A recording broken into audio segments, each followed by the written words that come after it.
Welcome to MotoGP Mac. In today's video, we're going to talk about the race that just happened for the Austrian Grand Prix at the Red Bull Ring. Now, before we get into it, here's how it finished. Marc Marquez won it from Fermin Aldeguer, Marco Bezzecchi, Pedro Acosta, Enea Bastianini, Joan Mir, Brad Binder, Pecco Bagnaia, Raul Fernandez, Alex Marquez, Franco Morbidelli, Johan Zarco, Luca Marini, Aya Agura, Fabio Quartararo, Alex Rins, Miguel Oliveira, and Jack Miller was the last one across the line.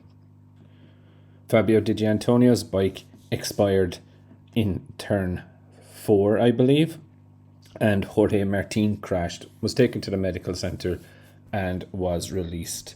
Now, when the race got underway, Pecco got a good start, Bezzecchi got a good start, Marquez got a good start, Alex got an okay start but fell in behind Marc. But you always had the sense of Jaws music that Marquez was going to hit the front at some stage. But Bezzecchi did an absolutely amazing job leading the way for good majority of the race until Marc passed him and pulled away to about 6-7 tenths, which is in this circuit maybe about a second and a half on others. But the gap was there, but Aldeguer was coming, and he definitely lived up to his nickname of Aldescare. He just dropped a bomb in turn 3 on Bezzecchi, but he didn't have the pace then to catch Marc. Marc didn't actually speed up towards the end of the race. It was Aldeguer's pace that dropped off from what he was.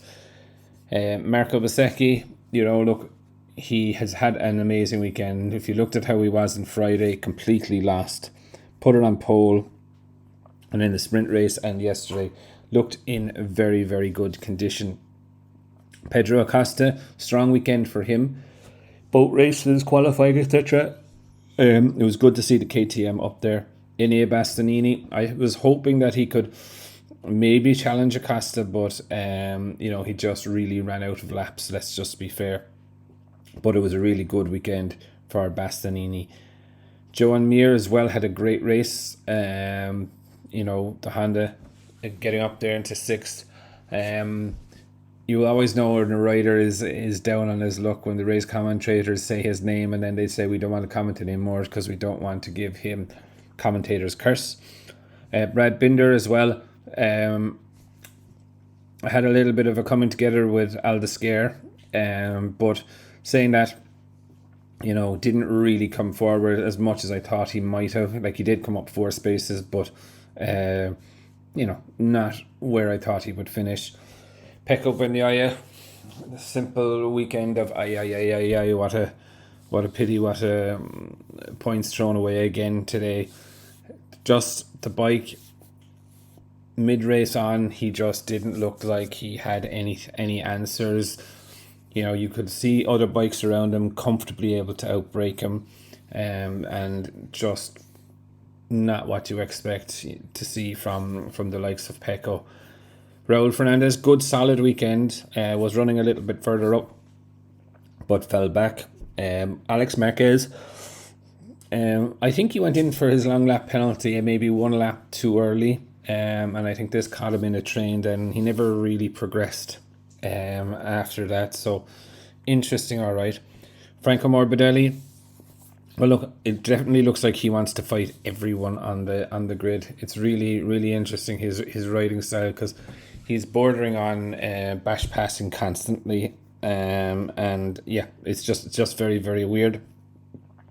Johan Zarco and Luca Marini, they were just a bit invisible, let's just call it, really.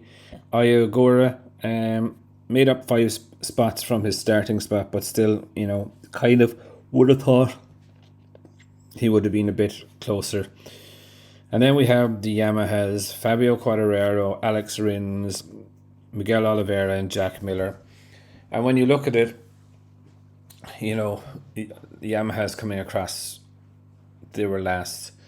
Not a good weekend for Yamaha. Really, really, really terrible. And we've seen Yamaha pull results out of here in the past, surprisingly, but today there was just absolutely nothing for them. Fabio Di Giannantonio's bike caught fire. Well, spectacularly, the engine blew, caught fire at the exit of turn 4, and Jorge Martin crashed in turn 7. Fast crash. You can definitely see, he crashed Friday. He's very, very tentative about crashing, do you know what I mean? Where most lads accept it. You can get the feeling and the vibe from Martin that he's a little bit afraid of damaging himself, I suppose, is what I would call it. All in all, I thought the race was quite good. The first opening laps and the last closing laps were quite good. A little bit dull in the middle, if I'm honest, but I'm saying that, looking at the timing, there was definitely a good few battles going on that weren't televised. So, again, hopefully Dorna can get that sorted out. But saying that, we have another race now next weekend in Hungary. Is it Baton, I think, anti-clockwise circuit, so it will be interesting. But I would definitely love to know your thoughts. What did you think of the Austrian Grand Prix at the Red Bull Ring?